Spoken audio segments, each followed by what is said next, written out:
And good afternoon. Welcome to Life Unrehearsed. Matt Del Vecchio here, specializing in home care, downsizing in the senior living industry. Thank you for tuning in. Coming up on the first half, we're getting into the second part of a two-part series celebrating National Caregivers Day. Last week on Life Unrehearsed, we provided a bunch of helpful tips and resources for caregivers, including the importance of elder care planning. And on today's show, I'm going to be talking about how to age in place longer and healthier as more and more Canadians choose to live at home as long as they can.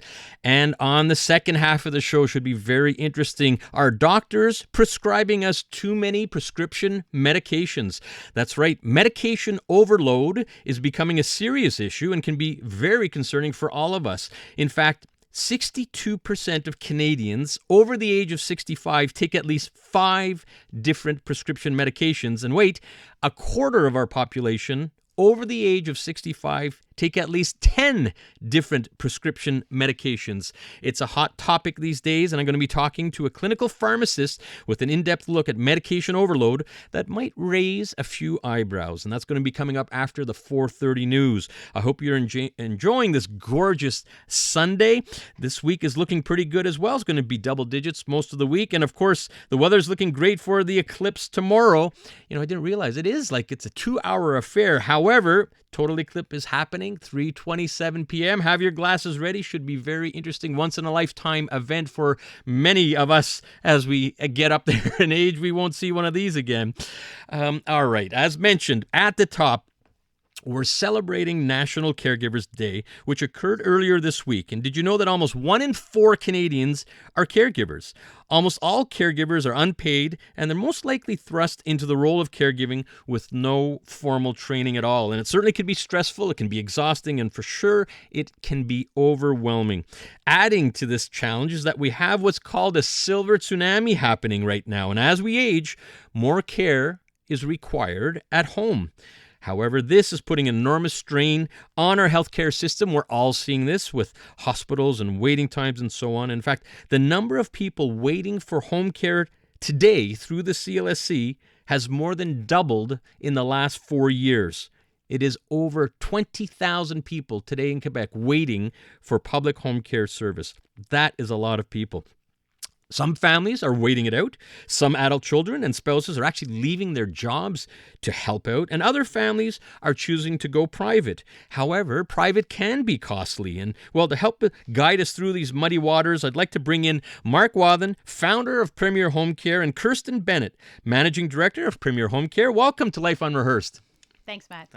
Happy to be here. Thank you for joining me today. Important topic, getting more popular as our population ages. Kirstin, we're going to start with you because we had you on Life Unrehearsed last week in the first of a 2-part series on caregiving about National Caregivers Day. And we discussed how the majority of Canadians want to age in place. And you had mentioned that as our population ages, aging in place can be more challenging. So what are some of the challenges that people are facing as we age? Thanks for having me back today, Matt. For sure, with the current and growing senior population, the concept of aging in place is most often the first choice. It is a delicate topic to cover because of the different perspectives of the individual and the other family members who may be involved. The most important things to consider is safety, number 1, okay? Social well-being, health-specific issues, openness to assistance or support, and the financial landscape. It often comes up in conversations that people want to remain where they have created memories and amongst the things and in a community that are familiar to them. Mm-hmm. And I completely understand that. The challenges come in creating a more safe home environment, convincing the need for modifications to the home. And it's overwhelming to even consider a move, packaging and unpackaging, sometimes 40 years worth of stuff. Mm-hmm. Denial of circumstances, let's face it. As we age, we often wonder who that older person is looking back at us in the mirror, especially when we still think like our younger selves. Cognitive issues that blur our abilities to actually understand the need for support and assistance, expectations that family members can, assist and be that supportive these are all challenges that we face. Yeah, and then you brought up a lot there, and they're all real challenges. Some may have just one or two of them. Some have all of them, and it's a lot of pressure on the spouse, a lot of pressure on the caregivers. Could be the adult children, and so on, and they have to deal with all this because people want to age at home. It's understandable. It's natural, And it is possible. It is possible, but many are not taking the steps to make it a good decision. Yeah, and we're going to talk about some of those steps to help everyone out. And Mark, bring it over to you. You're the founder of Premier Home Care, and you founded this company in response to many of these challenges that Kirstin's talking about. And so, what are you hearing from clients that are reaching out to you? Yeah, so thanks for having me on, Matt. It's really, we hear all different types of needs, so it can be all the way from somebody just who needs companionship a few times a week, all the way through to somebody who needs full 24/7 care. So it's a pretty wide gamut there. And unfortunately, we deal with a lot of families struggling with Alzheimer's or another type of dementia, and the public system just isn't meeting their needs. Listening to Life Unrehearsed, Matt Del Vecchio here, and I'm talking about aging at home, or sometimes called aging in place. And I'm with Kirstin Bennett and Mark Wathen from Premier Home Care. Mark, continuing along with you, you mentioned public, and I get this question a lot. So just let's back it up a little bit. What is the difference between public home care and private home care?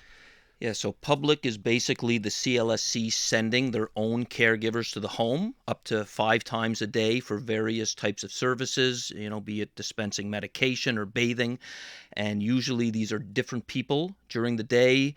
They're running around trying to fill an almost impossible schedule. So it's a very demanding schedule for the caregiver. It's very impersonal for the client. So in private home care, generally you have the same caregiver who knows the person, who knows the routine. So it's a much more personalized service. And this is particularly important when dealing with Alzheimer's. A stable routine is very important with Alzheimer's. Yeah, you bring up some good points there, and we see that a lot. You want to maintain a consistent caregiver. We obviously see that the healthcare system is stretched to the limits, and the CLSC is limited in the hours. We want to try to get as many hours as we can out of the CLSC being free of charge, but it comes with its challenges, and what I've seen is just very rarely enough hours out there. However, Kirstin, bringing it over to you, we have to first start with the CLSC. That's where I think every family should begin. So just for our listeners, what is the process to access home care services from the CLSC? Right. It's not always easy. The first step is to open a case or a file at your CLSC. So a social worker can come and do an assessment of the needs. There are a few ways for this to happen. For example, it can be a direct request from the family doctor. Sometimes it's actually the fastest without being an emergency. It can happen after a hospital discharge, typically considered more urgent. The individual or family member can also make this request via the central number, or what is known as the guichet d'accès, point of access, of their local CLSC. They can find that number via their region's CIUS webpage under the Soutien à l'autonomie des personnels âgés, which is like Senior Independence Support sections. And if you don't have access to a computer, you can also get it by calling 811 and speaking to the social service specialist there. Okay, very good. It's and keep advocating. Usually, squeaky wheel gets the grease. Don't be afraid to call and try to get it. Now, it can still be expensive, and we hear all the time that even the Quebec government can't get enough PABs and staff. And so, what they've done, I think, which is a smart idea. I think there's some improvements to be made. However, Mark, there's something called chèque emploi. What exactly is that? Right. So when I was talking before about the CLSC sending different caregivers to the home, for a lot of families that isn't appropriate. They do need stability. So the alternative is the chèque emploi program. Instead of the CLSC sending caregivers, you can have hours. So they'll give you a certain amount of hours per week, and then you can either hire your own private caregiver with these hours, or you can work them through an agency like ours, like Premier Home Care, to help with the cost. All right. At least there's some funds being put aside, and I think that has to get even more. The most recent budget was very important. There are more dollars going in, not nearly enough, but at least it's going in the right direction. We're going to talk a little bit more about that because some people are still not happy with the CLC or just can't get the hours, and they're going private, which I mentioned mentioned before, can get very expensive, but it's very encouraging. There are some additional incentives being put out there, even if you do want to go private. So we're going to hear about some of those cost-saving measures. Matt Del Vecchio here, and I'm talking about aging in place, or aging at home, as we call it, with Mark Wathen and Kirstin Bennett from Premier Home Care. It was National Caregiver Day this past week, and we're celebrating. This is part 2 of a 2-part series, and we're trying to help everyone navigate the public and private systems for home care if you do want to age at home. And as our population ages, we're seeing more and more of that. And so, Kirstin, I'm going to bring it over to you. And why hire private home care companies when you can get it through the CLSC? Well, Matt, as you know from my community involvement, I always have been a cheerleader for the Circle of Care, which for me is created when community, public, and private care come together to support the needs of our aging population. And if the public system, the CLSC, is working well, and for some it does work very well, then I would suggest that added private care hours can be a complement to the CLSC visits. But the reality is, because there is such a high demand, that for many it is very complicated to get the necessary support. So due to the wait times, or because the type of home care needs doesn't fall within the capacity of what the local CLSC can offer, and if the financial setting permits, then hiring for home care private support through a home care company like Premier Home Care can create a more consistent and stable care environment. Consider it even temporarily as you wait for the public system to kick in, for example. Ultimately, private home care is a great opportunity for support, especially for a family or an individual where constant changes or inconsistent care can really affect their quality of life. You know, you're bringing up some very good points. And the reality is we wouldn't have to go private if the public system wasn't so stretched. That in an ideal world, but I think realistically that's just not going to happen. I see it in my world with senior living, where wait times to get into a CHSLD has doubled over the last 4 years, over 4,000 people waiting. So I like the fact that you're saying some families you can complement it with each other, CLSC and private. Now, Mark, bringing it over to you, if you do decide to go private, how does that work? Are there minimum hours typically with the home care companies? Yeah, so when we started the company 5 years ago, we did have 2-hour minimums. We were trying to get established and trying to give the clients what they needed. We pretty quickly learned that it wasn't so feasible in terms of the caregivers to ask a caregiver to travel, to take their time and travel expenses for a 2-hour shift wasn't really fair to them. So we raised it to 3, and now it's actually 4. So 4-hour minimum shifts and 12 hours per week. You know, we'll always work with our clients. If a client really needs a 3-hour shift, we have a caregiver who's willing to do it and it makes sense. Of course, we're going to do it, but we found caregiver stability to be much better with these 4-hour minimums. Yeah, it makes sense what you're saying. It's you know, clients I'm sure want if they can get at least a lower amount of hours, but I you know, you care for your caregivers too, right? And at the end of the day, you want good caregivers taking care of mom and dad, you know. Exactly. That makes sense. And I think that's quite what you're saying. 4 hours type is almost typical for the industry, if I'm not mistaken, from other home care companies. So it's in that range. One thing, Mark, you talked about earlier on was consistency of caregivers. This is one of the problems with the CLSC. You know, inconsistent caregivers, very difficult for families, particularly those with cognitive challenges, Alzheimer's and dementia. So how is that for when you're hiring a private home care company? I would imagine there's more consistency, isn't there? Yeah, totally. We're striving to always have the same caregiver so that they can form a relationship, so that they know the routine. So if it's, you know, less than 30 hours a week, it'll generally be the same caregiver. We try to introduce a backup, somebody who knows the family, knows the routine, so that if the primary caregiver is sick or on vacation, we have somebody ready to go. Then obviously when we start getting into 24/7 care or somebody with more needs, then you need to have a rotation of caregivers, but it's generally the same caregivers in that rotation. And even if it's less hours, if it's 7 days a week, often then you will get into a second caregiver, one for the week, one for the weekend, but generally we always try to have stability. Yeah, I think that's so important. We're hearing it from the clients, and you do want to keep consistency. So I'm glad to hear that. Listening to Life Unrehearsed, Matt Del Vecchio here, and we're talking about aging in place or aging at home with Mark Wathen and Kirstin Bennett from Premier Home Care. Kirstin, before traffic, we talked about how to access private care through the public system in the CLSC. How does it work if you want to hire privately? So the easiest way is to connect with a company like Premier Home Care, and basically you can connect in many ways online through their website. Usually there's forms that you can fill out and people will call you back. You can give us a call, sending an email.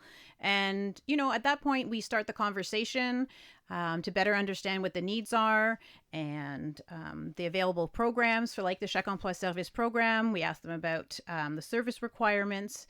And then from there, we pretty much do an assessment. So you go through reaching out to the care company, you have an assessment, you better understand what the needs are. And then from there, we find, matching the right caregiver to the care needs.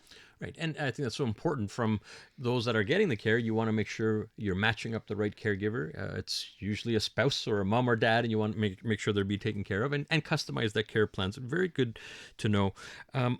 Mark, we talked at the outset, and Kirstin, you mentioned Chèque Emploi, a nice program, but private could still be expensive, even with Chèque Emploi hours. So are there any other incentives, tax credits out there, Mark, for families if they wanted to go private?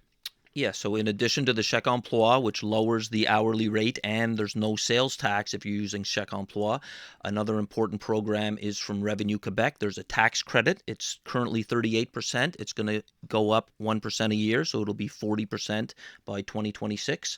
And there's even a way to get that up front. If cash flow is an issue, you can apply for that tax credit up front even. That's actually encouraging because Chèque Emploi, what is that dollar amount? I heard it's like $19 and change. I think $19.27 in that range. Exactly. Okay, so the government's subsidizing, if I understand it correctly, $19.27 for the Chèque Emploi hours that they've been approved for. Over and above, if you have to pay more than that, then there's this government tax credit of around 38% now, right? You got it. Okay, so you start adding it up, and now I understand why it might actually be feasible to top up with private. We're slowly running out of time. Kirstin, I'm going to throw it over to you because we're going to back up a little bit.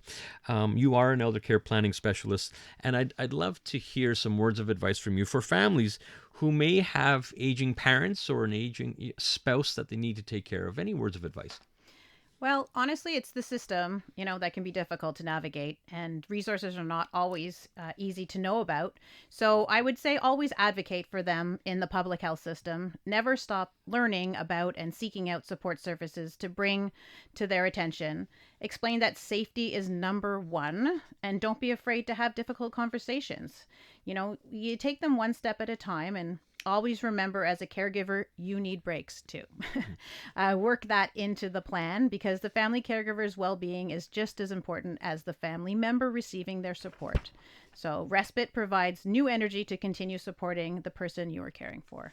Well, two very good points there. Self-care, Yeah. for sure, and essential conversations. Yes. So many times I think we see in our world there's some denial, there's Yes. certainly sibling disagreements, which is fine. That's the family dynamics. It happens, Yeah. But if you can at least, it's the elephant in the room, have those tough conversations even before care increases. And of course, and we constantly advocate on Life Unrehearsed when we're talking about caregiver, and especially on National Caregiver Day, you do need to have self-care. Yes. Take care of yourself. The good old oxygen analogy on the airplane. You Yes. need that. Well, thank you, both of you. Very, very Thanks, informative. I appreciate you coming into the studio here on a Sunday. Mark, if someone needs to reach out to Premier Home Care, where should they go? Yeah, our website, premierhomecare.ca. All right, simple enough, premierhomecare.ca. Again, thank you very much. Mark Wathen and Kirstin Bennett. Mark is the founder of Premier Home Care, and Kirstin is their managing director.